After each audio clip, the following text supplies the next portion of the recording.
She has just finished a very emotional and very uplifting tour of a migrant community here on the outskirts of Bangkok. She arrived to rapturous welcome. People have been queuing here or crowding here for hours.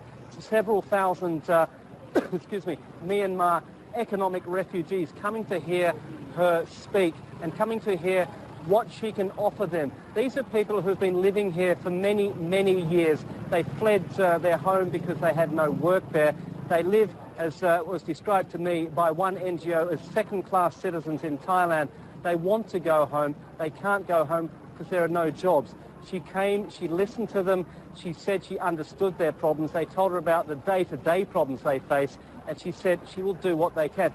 This woman is described as a saviour by many of the people here. That's the term they used to me, Rosemary, when they spoke of Daw Suu, sort of Mother Suu Kyi, as she's known. So very, very emotional scenes. Afterwards, many, many people in tears at the occasion. And Andrew, so clearly she's offering a lot of people who live there in Thailand from her country a lot of hope. What else, what other plans does she have there in the capital? Well, she's also going to be speaking to business leaders. She is here also to attend the World Economic Forum, which is a great gathering for her to speak directly to a business community, business leaders from particularly Southeast Asia, but the Asian region in general. And Myanmar needs the help of the international financial community if it is going to restore its shattered economy. Obviously, it has been a very basic economy for decades now. To rebuild it is going to take billions of dollars. So it will be a chance for her to meet with some of the people who could indeed be investing in the country.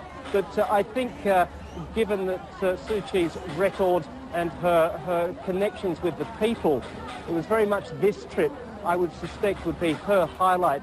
She said very briefly, she spoke to some people very briefly. I was there, Rosemary, she said it's a little bit like visiting Burma because there were so many of her compatriots living here. And she was obviously very, very touched by the number of people who turned out and the welcome she got. So I do think this is probably the highlight for her personally. The finance, the money is also very important.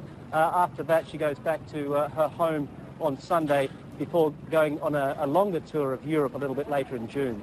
And she seemed at ease, didn't she? Tremendous amount of ease, considering it's been about 2 decades since she has left Myanmar. And there's a lot of pressure on her to perform well and high expectations here.